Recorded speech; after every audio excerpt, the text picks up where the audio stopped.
physics class.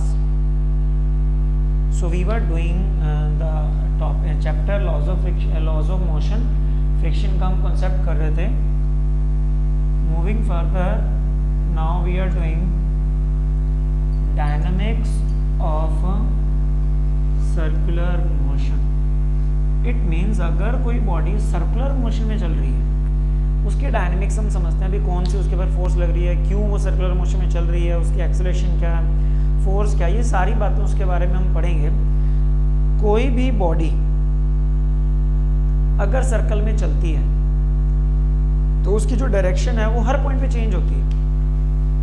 जैसे कि circular motion, अगर इस पॉइंट पे कोई बॉडी है तो डायरेक्शन होती है टेंजेंट टू द सर्कल. यहाँ है, इस पॉइंट पे है तो डायरेक्शन ये बनेगी, इस पॉइंट पे तो डायरेक्शन ये है, इस पॉइंट पे डायरेक्शन ये है. हर एक पॉइंट पे जो डायरेक्शन है सर्कुलर मोशन में, हर एक पॉइंट पे बॉडी की जो डायरेक्शन है वो क्या हो जाती है, चेंज हो जाती है. ओके, सर्कुलर पाथ में. एंड न्यूटन का जो लॉज ऑफ मोशन में, उसमें हमने पढ़ा कि जो फर्स्ट लॉ है that a body at rest will remain at rest unless it is acted upon by any external force. मतलब बिना फोर्स के कोई भी बॉडी अपनी पोजीशन नहीं चेंज कर सकती, अपनी डायरेक्शन नहीं चेंज कर सकती. तो अगर मोशन में बॉडी अपने डायरेक्शन को चेंज करती है, इसका मतलब there is some force, there is some force also in circular motion. Circular motion में भी कोई ना कोई फोर्स लग रही है. ओके, तो वो फोर्स क्या है, उसी के बारे में हम पढ़ने जा रहे हैं. That force is centripetal force. Name of that force is centripetal force. So what is centripetal force? What is centripetal force? A force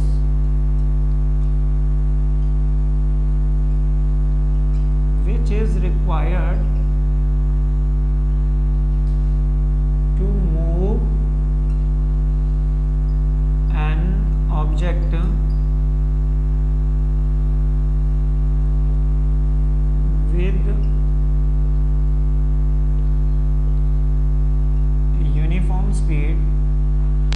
with uniform speed along a circular path. मतलब वो फोर्स जो चाहिए हमें, force is required to move an object with uniform speed. मतलब एक ऐसी force जो एक ऑब्जेक्ट को सर्कल में यूनिफॉर्म स्पीड से चलाने के लिए चाहिए. यूनिफॉर्म स्पीड का मतलब एक ही स्पीड से अगर चले, डायरेक्शन चाहे चेंज हो जाए. अच्छा, एक चीज़ और, चलो ये सर्कल में चल रही है, स्पीड हर जगह सेम है. यहाँ 50 मीटर पर सेकंड है तो यहाँ भी 50 मीटर पर सेकंड है, यहाँ भी 50 मीटर पर सेकंड है, यहाँ भी 50 मीटर पर सेकंड है. ठीक है, तो एक फोर्स, स्पीड सेम है बट लेकिन डायरेक्शन बार बार क्या हो रही है, चेंज. तो जो वेलोसिटी होती है, वेलोसिटी क्या होती है, स्पीड इनटू डायरेक्शन. वेलोसिटी क्या होती है, स्पीड इनटू डायरेक्शन. तो स्पीड के साथ में जो डायरेक्शन है वो भी, अगर डायरेक्शन, स्पीड तो चलो कांस्टेंट है, डायरेक्शन बार बार चेंज होती है. अगर डायरेक्शन चेंज होगी तो वेलोसिटी भी चेंज होगी. डायरेक्शन अगर चेंज होगी तो वेलोसिटी भी क्या हो जाएगी, चेंज. और अगर वेलोसिटी चेंज होगी तो जब वेलोसिटी का चेंज होना कहलाता है एक्सेलरेटेड मोशन. वेलोसिटी का चेंज होना क्या कहलाता है, एक्सेलरेटेड मोशन. इट मीन्स जब कोई बॉडी सर्कल में चलती है that is accelerated motion. Speed constant है उसकी चाहिए, लेकिन वेलोसिटी डायरेक्शन की वजह से बार बार क्या हो रही है, चेंज. और हम पढ़ चुके हैं पहले कि बिना फोर्स के डायरेक्शन चेंज हो नहीं सकती. It means there is a force, that force is centripetal force. तो सेंट्रीपिटल फोर्स वो होती है जो किसी बॉडी को सर्कल में यूनिफॉर्म स्पीड से चलाने के लिए जरूरी होती है. That is called centripetal force. Now we are driving the formula for centripetal force. As we know, force is equal to क्या होता है, mass into acceleration. Force equals क्या होता है, mass into acceleration. Force F, mass M, और acceleration. अब अपने को फोर्स कौन सी चाहिए, फोर्स चाहिए सेंट्रीपिटल फोर्स. फोर्स क्या चाहिए, सेंट्रीपिटल फोर्स. अगर सेंट्रीपिटल फोर्स चाहिए तो यहाँ पे एक्सेलरेशन भी जो है वो सेंट्रीपिटल एक्सेलरेशन कहलाएगी. Acceleration is centripetal acceleration. और सेंट्रीपिटल एक्सेलरेशन का फॉर्मूला हम पीछे काइनेमेटिक्स जब आई थी हमारी जो प्रोजेक्टाइल वाला कॉन्सेप्ट था उसके एंड में हम कर चुके हैं। सेंट्रीपिटल एक्सेलरेशन का फॉर्मूला होता है v²/r। सेंट्रीपिटल एक्सेलरेशन का फॉर्मूला क्या बनेगा? v²/r। So what is the formula for centripetal force? That is mv²/r। That is mv² में r is the formula for centripetal force. Also v linear velocity होती है, omega angular velocity होती है। इन दोनों में जो रिलेशन होता है that v is equal to r omega. v is linear velocity, omega is angular velocity. तो v की जगह हम यहाँ पे r ओमेगा पुट करें तो r ओमेगा का स्क्वायर बाय में r, ये बना mr² ओमेगा स्क्वायर बाय में r से r कैंसिल। एक r से अगर ये r कैंसिल हुआ तो f इज इक्वल टू क्या बना? mr omega square. mr omega square is also the formula for the centripetal force. एक तो mv²/r बन गया, एक mr ओमेगा स्क्वायर बन गया। ओके अच्छा, ओमेगा और भी टर्म्स में होता है। ओमेगा एंगुलर वेलोसिटी जो होती है दैट इज 2πν।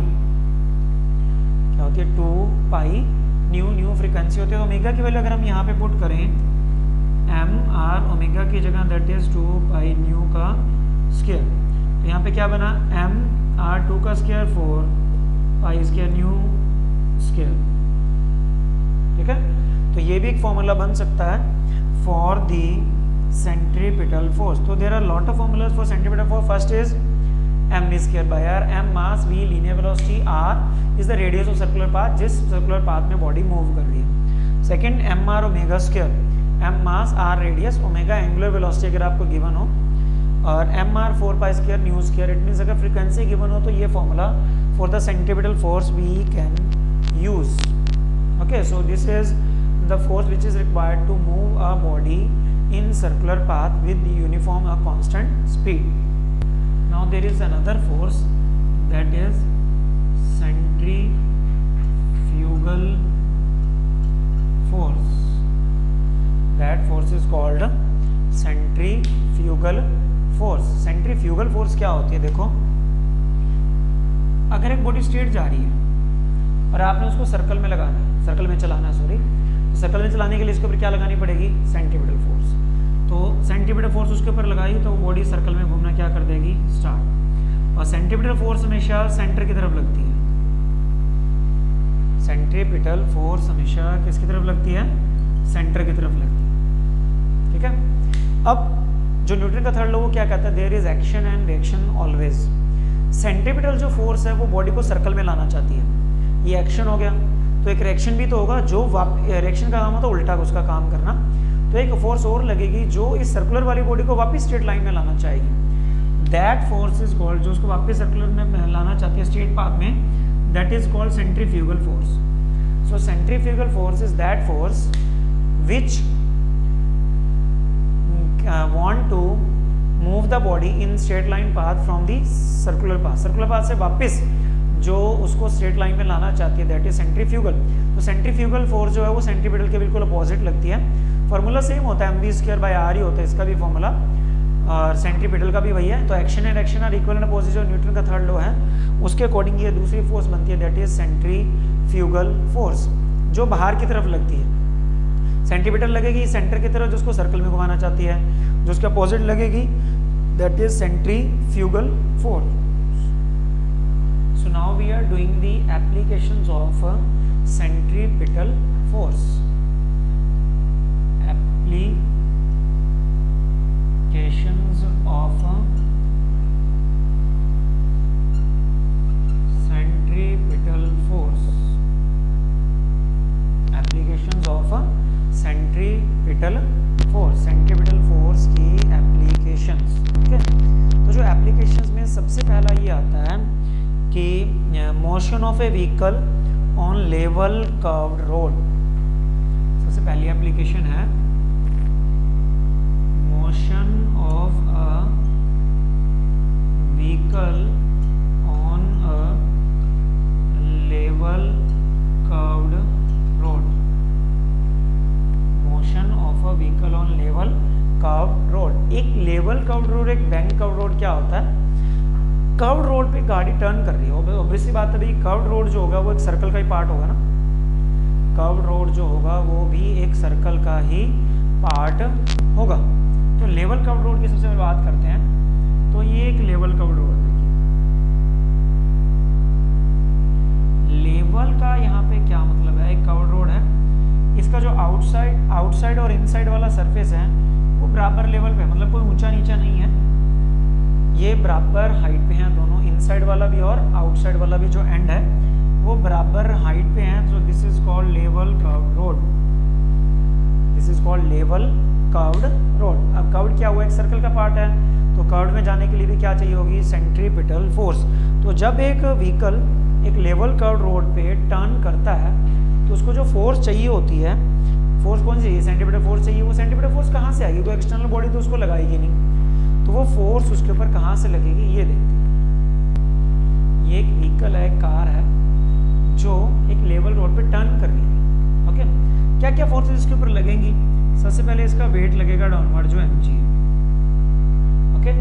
अगर वेट डाउनवर्ड लग रहा है तो मतलब कार रोड के ऊपर वेट लगा रही है, तो रोड कार के ऊपर नॉर्मल रिएक्शन लगाएगा जो इसको बैलेंस करेगा। अब कार रोड के साथ में दो मतलब टायर से, जितने भी टायर हैं उनसे टच करेगी, हमें दो दिख रहे हैं, चार होते हैं वैसे, उनसे टच करेगी तो नॉर्मल रिएक्शन चारों पे लगेगी। यहाँ लगेगी नॉर्मल रिएक्शन R1, यहाँ लगेगी normal reaction R2, normal reaction R1, और उधर क्या लगेगी, नॉर्मल रिएक्शन R2। जो तो वेट है वो ये नॉर्मल रिएक्शन बैलेंस कर रहा है, कार का जो वेट है वो इस नॉर्मल रिएक्शन से क्या हो रहा है, बैलेंस हो रहा है। अब कार किस में जाना चाहती है, सर्कल में घूमना चाहती है, तो रोड और टायर के बीच में जो फ्रिक्शन लगेगा, फ्रिक्शन है लॉन्ग दी सेंटर, यहाँ इस टायर के बीच में फ्रिक्शन लगेगा F1, इसका भी फ्रिक्शन लगा दैट इज F2। दोनों टायर का फ्रिक्शन जो है, फ्रिक्शन हमेशा सेंटर की तरफ लगेगा इसमें, तो सेंटर की तरफ जो फ्रिक्शन लग रहा है वो अब नेसेसरी सेंट्रीपिटल फोर्स, सेंटर की तरफ लगने वाली फोर्स क्या होती है, सेंट्रीपिटल फोर्स। अब इसमें सेंटर की तरफ क्या लग रहा है, ये रोड का सेंटर है, मान लो रोड के सेंटर की तरफ ये दोनों फ्रिक्शन लग रहे हैं, तो फ्रिक्शन प्रोड्यूसेस दी नेसेसरी सेंट्रीपिटल फोर्स, वो नेसेसरी सेंट्रीपिटल फोर्स बनाएगा। रोड और टायर के बीच में जो कोएफिशिएंट ऑफ फ्रिक्शन है दैट इज म्यू, म्यू क्या है, that is coefficient of friction, mu क्या है, that is coefficient of friction, okay. अब कोएफिशिएंट ऑफ फ्रिक्शन की अगर हम बात करें तो कोएफिशिएंट ऑफ जो फ्रिक्शन होता है हम कर चुके हैं, दैट इज F/R होता है, प्रीवियस लेक्चर्स में हमने किया है। Coefficient of friction mu is equal to that is F/R। अगर हम फर्स्ट टायर की बात करें, F1 है फ्रिक्शन और R1 है, यहाँ से F1 निकालो, F1 क्या आ गया, that is mu R1। Mu is equal to second tyre की बात करें तो F2R2, that is F2 is equal to mu R2, F1 is equal to mu R1 और F2 is equal to mu R2, okay. और अब इसकी भी बात कर लेते हैं, R1 R2 ऊपर लग रहा है दोनों और mg नीचे, मतलब R1 प्लस R2 जो है वो वेट को बैलेंस कर रहा है, R1 plus R2 is equal to क्या है, वेट को वो बैलेंस कर रहा है, तो R1 प्लस R2 वेट हो गया। This is equation number 1, this is equation number 2 and this is equation number 3। अब हम बात करते हैं जो फोर्स ऑफ फ्रिक्शन है वो सेंटर की तरफ लग रहे हो, सेंटर की तरफ लगने वाले फोर्सेस सेंट्रीपिटल फोर्सेस होते हैं, सेंटर की तरफ लगने वाले फोर्सेस कौन से होते हैं, centripetal forces. It means F1 plus F2 जो है वो सेंट्रीपिटल फोर्स का काम करेंगे, और सेंट्रीपिटल फोर्स का फॉर्मूला क्या है, that is mv²/r, r is the radius of the circle, ये जो रेडियस, दोनों फोर्स ऑफ फ्रिक्शन मिलकर सेंटर की तरफ लग रहे हैं तो सेंट्रीपिटल फोर्स का काम करेंगे, क्योंकि सेंटर की तरफ लगने वाली फोर्स सेंट्रीपिटल फोर्स होती है। तो F1 plus F2 is equal to mv²/r। F1 से हम यहाँ वैल्यू ले लें, that is mu R1 plus mu R2 is equal to mv²/r। Mu common ले लिया, R1 plus R2 is equal to mv²/r, okay. अगर हम R1 प्लस R2 की वैल्यू पुट करें, क्या R1 प्लस R2 की value, that is mg, mu mg is equals mv²/r, m से m cancel, mu mg equals mv²/r, तो m से m यहाँ पे कैंसिल हो गया। यहाँ से अगर हम वेलोसिटी निकालें, ये r इधर लेके आओ, इधर कर रहा हूँ थोड़ा, ये v इसके इधर रह क्या, म्यू था, एफ जी था और आर इधर मल्टीप्लाई हो गया, that is mu r g, और मैं इस पर ऐसे लिख रहा हूँ v square is equal to mu r g, v square equals mu r g, square इधर जाके हो जाएगा under root mu r g. तो वेलोसिटी आ गई म्यू आर जी। इसका मतलब टर्न होता है ना गाड़ी का, रोड का, रोड पे टर्न पे गाड़ी अगर कितनी स्पीड से ज़्यादा ट्रैवल कर सकती है, इससे जो आंसर आएगा that will be the speed of turning the vehicle. तो इसका मतलब क्या क्या हमें पता होना चाहिए, तो रोड और टायर के बीच में कोएफिशिएंट ऑफ फ्रिक्शन, वो रोड की सरफेस रफ है स्मूथ है उस पर डिपेंड करेगा, radius of the road and g acceleration due to gravity, इन चीज़ों पे जो वेलोसिटी होती है कार की उस पर डिपेंड करेगा। इससे जो आंसर आएगा that will be maximum safest velocity, this is maximum safest velocity of vehicle to take turn on level curved road। Level curved road के ऊपर ज़्यादा से ज़्यादा, आपने कभी देखा होगा टर्न होगा तो उसके ऊपर स्पीड लिखा होता है कि इतनी 60 किलोमीटर/आवर की स्पीड से कार टर्न कर सकती है, छोटे व्हीकल थोड़े ज़्यादा से कर सकते हैं। तो उसमें क्या था कि वो किससे निकालते हैं, वो इसी फॉर्मूला से निकालते हैं कि अगर एक लेवल रोड है तो मैक्सिमम कितनी वेलोसिटी से गाड़ी को टर्न करवाएं कि गाड़ी स्किड होके सब साइड में ना जाके उसका एक्सीडेंट ना हो, तो इससे निकालते हैं। म्यू क्या होता है, रोड और टायर के बीच का कोएफिशिएंट ऑफ फ्रिक्शन, वो अगर आपको पता हो, r radius of the road पता हो, जी एक्सेलरेशन टू ग्रेविटी पता हो, तो हम इससे वेलोसिटी निकालेंगे, वो मैक्सिमम आ जाएगी। मान लो आंसर 60 आ गया इससे, तो इसका मतलब मैक्सिमम 60 वेलोसिटी है जिससे आप गाड़ी को टर्न करवा पाओगे उस रोड पे। अगर उसे ज़्यादा से टर्न करवा के देखा आपने तो गाड़ी स्किड होकर रोड के साइड में उसका एक्सीडेंट हो सकता है। सो this is the motion of A vehicle on a level curved road. दोबारा से देख लीजिए कि हमने किया क्या, गाड़ी थी, गाड़ी के दोनों टायर ग्राउंड के साथ टच में थे रोड में, वेट डाउनवर्ड लगा, नॉर्मल एक्शन एक टायर पे R1 दूसरे पे R2, फ्रिक्शन एक टायर का F1 दूसरे टायर का F2 लगा, सेंटर की तरफ लग रहा है। म्यू टायर और रोड के बीच का जो coefficient of friction, mu is equal to क्या होता है F/R, that is F1/R1। F1 is equal to क्या आ गया म्यू R1 यहाँ से, और F2 is equal to mu R2। अच्छा R1 प्लस R2 किसको बैलेंस कर रहा है, दैट इज mg। ये ऊपर R1 प्लस R2 mg के अपोजिट में बिल्कुल, तो उसको बैलेंस कर रहा है, ना गाड़ी ऊपर जा रही है ना नीचे, इसका मतलब upward force is equal to downward force. दोनों जो फ्रिक्शन के फोर्सेस हैं वो सेंटर की तरफ लग रहे हैं, so they are centripetal force, they are centripetal force. F1 plus F2 is equal to mv square by में r, F1 that is mu R1, F2 mu R2 mv square by r, mu common R1 plus R2 is equal to mv square by r, R1 plus R2 is equal to mg, R1 plus R2 is equal to mg आ गया, m से m cancel, यहाँ से हमने v निकाल लिया। तो this is the maximum safest velocity with which a vehicle on a level curved road can turn without accident, बिना एक्सीडेंट हुए कितनी मैक्सिमम वेलोसिटी से वो व्हीकल टर्न कर सकता है, उससे हम वेलोसिटी निकाल सकते हैं लेवल कर्व्ड रोड पे। अच्छा मान लीजिए आंसर आया 60 किलोमीटर/आवर, हम कोशिश ये करना चाहते हैं अभी गाड़ी इससे भी ज़्यादा वेलोसिटी से टर्न करे और स्किड ना हो, मतलब मैक्सिमम सेफेस्ट वेलोसिटी को हम बढ़ाना चाहते हैं, मैक्सिमम सेफेस्ट वेलोसिटी को व्हीकल की हम बढ़ाना चाहते हैं। तो रोड जो इंजीनियर्स होते हैं, सिविल इंजीनियर्स, वो क्या करते हैं, वो एक कॉन्सेप्ट अपनाते हैं जिसका नाम है बैंकिंग ऑफ रोड्स। क्या नाम है, बैंकिंग ऑफ रोड्स। जो हम इसके बाद करने जा रहे हैं कॉन्सेप्ट, अब वो बैंकिंग ऑफ रोड ही है। देखिए तो अब हमारा कॉन्सेप्ट क्या है, बैंकिंग ऑफ रोड। हम क्या करना चाहते हैं, मैक्सिमम जो सेफेस्ट वेलोसिटी है व्हीकल की उसको इंक्रीज करना चाहते हैं, ठीक है। अच्छा मैक्सिमम सेफेस्ट वेलोसिटी कब इंक्रीज होगी, जब सेंटीमीटर फोर्स ज़्यादा होगी, जितनी ज़्यादा सेंटीमीटर फोर्स होगी उतनी ज़्यादा वेलोसिटी बनेगी।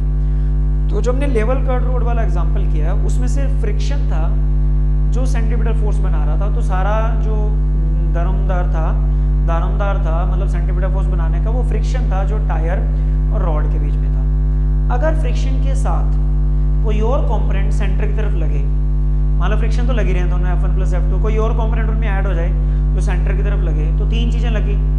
अगर तीनों मिलके दो से तो ज़्यादा सेंटीमीटर फोर्स बनाएंगे ना, तो सेंटीमीटर फोर्स बढ़ जाएगी। सेंटीमीटर फोर्स बढ़ेगी तो क्या होगा, वेलोसिटी, मैक्सिमम सेफेस्ट वेलोसिटी जो व्हीकल की होती है रोड पे, वो भी बढ़ जाती है। तो मैक्सिमम सेफेस्ट वेलोसिटी बढ़ाने के लिए अब हम क्या कर रहे हैं, वो देखिए the concept banking of curved road. Banking of curved road हम कहते किसको हैं,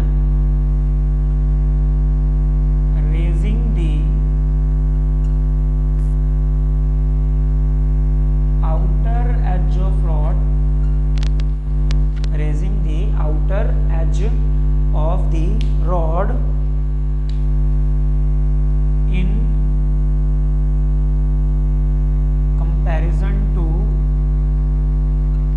inner edge. जो इनर वाला एज है कर्व्ड रोड का, ये देखिए, ये कर्व्ड रोड, ये रोड को, ये लेवल रोड था, इस रोड को ऐसे उठा दिया। जो आउटर एज था वो इनर के कंपैरिजन में कुछ कितने एंगल पे उठाया, that is theta. Theta is called angle of banking. Process को banking of rod, outer edge of the rod is raised in comparison to the inner edge of the rod, so this process is called banking of curved road. This process is called banking of curved road. Curved road की banking इसको कहा जाता है। जितने angle पे आपने उठाया that is theta. Theta is angle of banking. Theta is angle of banking. Banking का जो एंगल है वो थीटा है। अब इसके ऊपर वही अगर व्हीकल चल रहा है तो क्या फर्क पड़ेगा, देखो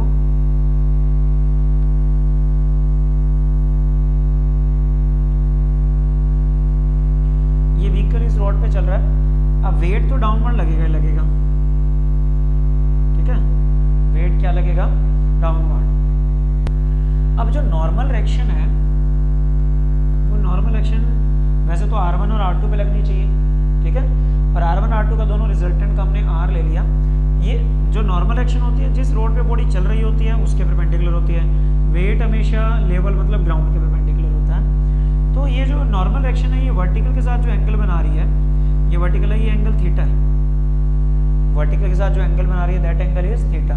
इसके दो कंपोनेंट कर दिए, ऊपर बन गया r cos थीटा और इधर सेंटर की तरफ क्या बना, that is r sin theta. Normal reaction का एक कंपोनेंट सेंटर की तरफ लग गया। नॉर्मल रिएक्शन का जो एक कंपोनेंट है वो किसकी तरफ लग गया, सेंटर की तरफ लग गया। अभी तक हुआ क्या, जो r cos थीटा वो किसके इक्वल हो गया, that is r cos theta is equal to mg। r cos theta और mg इक्वल, ना कार ऊपर उठ रही है ना नीचे जा रही है, दब रही है, उसका मतलब अपवर्ड और डाउनवर्ड फोर्स तो इक्वल है। ओके, अब जो r sin थीटा है, r sin थीटा ये सेंटर की तरफ लग रहा है।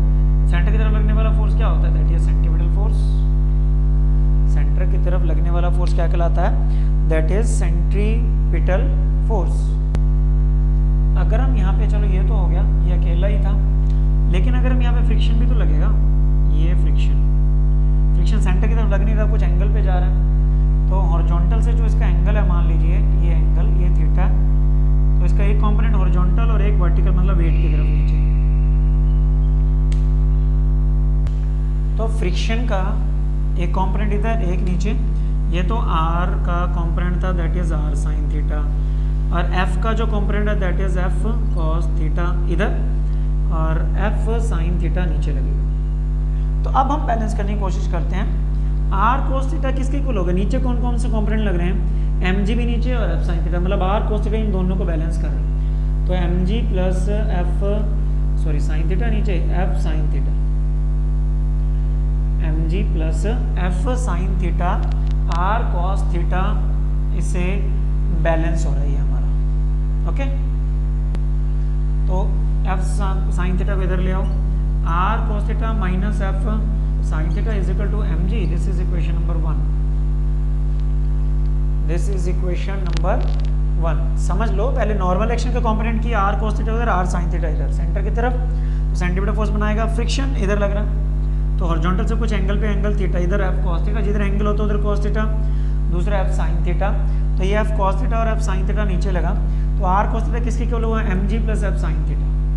f sin थीटा को हमने इधर कर दिया तो mg उधर बचा। ओके, तो अब सेंटर की तरफ कौन कौन से लग रहे हैं, r sin थीटा और f cos theta, r sin theta plus f cos theta, ये दोनों सेंटर की तरफ लग रहे हैं, और सेंटर की तरफ लगने वाले फोर्सेस क्या होते हैं, सेंट्रीपिटल फोर्सेस। सेंटर की तरफ लगने वाले फोर्सेस क्या कहलाते हैं, सेंट्रीपिटल फोर्सेस। तो सेंट्रीपिटल फोर्स का formula that is mv square by r। ये इक्वेशन नंबर 2 बन गया। अब हम क्या करेंगे, सेकंड को 2 से डिवाइड कर देंगे, डिवाइड 2 बाय 1। सेकंड इक्वेशन को फर्स्ट इक्वेशन से आप डिवाइड करो तो सेकंड ऊपर बचेगी that is r sin theta plus f cos theta, इसकी लेफ्ट हैंड साइड इसके नीचे that is r cos theta minus f sine theta is equal to m v square by r by में m g, ये ऊपर रहेगा वो नीचे, m से m cancel that is v square by r जी हो जाएगा ये। अब हम इसको और क्या चेंज करेंगे, नाउ होता क्या है कि म्यू इज इक्वल टू क्या होता है एफ बाई आर, तो एफ इज इक्वल टू क्या हो जाएगा यहाँ से f is equal to mu are,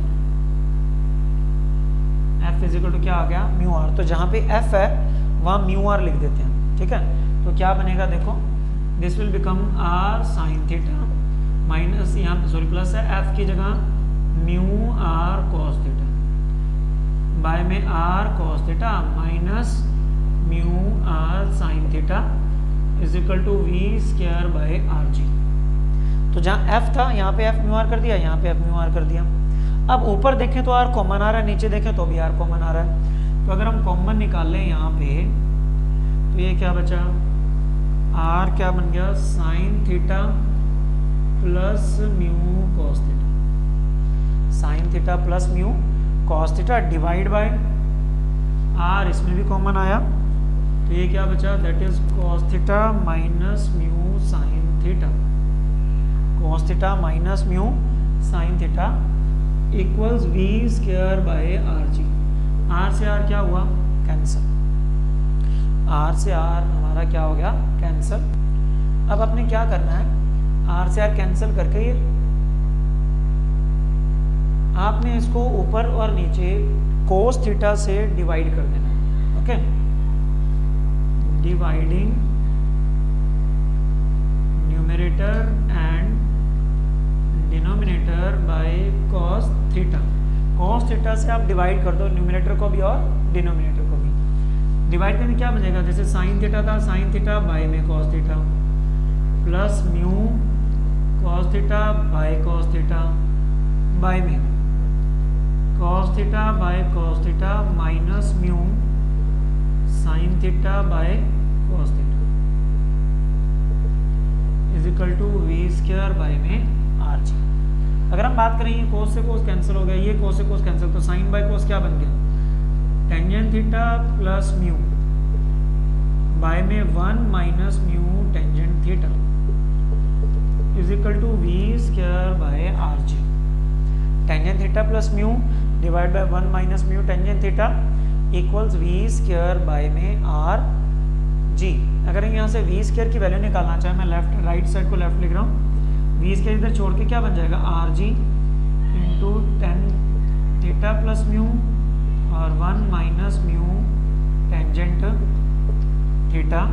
ये वेलोसिटी आ गई, वेलोसिटी का स्क्वायर है, तो वेलोसिटी का अगर आपने वेलोसिटी निकालनी है स्क्वायर से तो स्क्वायर रूट उधर चला गया। This is the formula to calculate the maximum safest velocity on a banked curved road। अगर एक कर्व्ड रोड को बैंक किया हुआ है, मतलब आउटर एज को इनर एज से थोड़ा रेज किया हुआ है, तो जो मैक्सिमम वेलोसिटी वो बढ़ जाएगी। और किस फॉर्मूला से हम कैलकुलेट करेंगे दैट इज आर। तो हमें क्या चाहिए, r radius of the road, g acceleration of gravity 9.8 या 10 होती है, थीटा एंगल ऑफ बैंकिंग कितने आपने एंगल पे रोड को उठाया, म्यू कोएफिशिएंट ऑफ फ्रिक्शन। अगर ये सारी टर्म्स हमें पता हो, we can calculate the maximum safest velocity on a banked curved road। एक banked curved road पे maximum कितनी safest velocity से हम गाड़ी को टर्न करवा सकते हैं, ये हमारे पास क्लियर हो जाएगा इसमें, okay. So this is the important concept that is banking of curved road. इसमें भी एक स्पेशल केस अगर ये आता है कि रोड बिल्कुल ही स्मूथ हो, रोड जब स्मूथ हो तो म्यू 0 हो जाता है, म्यू जितना कम होगा रोड उतना स्मूथ होगा, म्यू जितना ज़्यादा उतना फ्रिक्शन ज़्यादा होगा। अगर रोड बिल्कुल ही स्मूथ हो म्यू 0, तो यहाँ पे म्यू ये 0 और ये 0 पर क्या बचेगा that is r g tangent theta, ये 0 हो जाएगा, ये 0 1 माइनस 0 दैट इज 0, 1 बचेगा नीचे, तो क्या आंसर आ जाएगा that is r g tangent theta. क्या आ जाएगा r g tangent theta, r radius of the circle और theta is the angle of banking. तो अगर रोड अल्ट्रा स्मूथ हो, बिल्कुल स्मूथ रोड है, तो उस पर मैक्सिमम सेफेस्ट वेलोसिटी निकालने के लिए हम ये फॉर्मूला यूज़ कर सकते हैं। सो this is the important derivation of banking of curved road. Prepare notes of the today's concept and it is compulsory for everybody of the class 1 to send the pics of prepared notes to my personal WhatsApp wall. Till then, thanks and have a nice day.